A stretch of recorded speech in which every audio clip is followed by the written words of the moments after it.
How to make Microsoft Word document available offline. Hi everyone, welcome back to Wake&Tech. In this video, we are going to learn how you can easily make your files available offline so that you can read and edit them anytime. First of all, launch open Microsoft Word application on your device. Make sure you are logged into your account as well. Once signed in, go ahead and find your document you want the offline access to.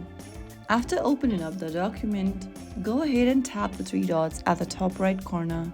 From the expanded menu, click on the toggle button right next to Make Available Offline and turn it on.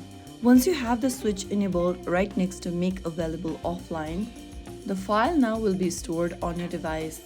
Now turn on the airplane mode and try opening the file from the Word app. If it opens, you are all set. So that's it.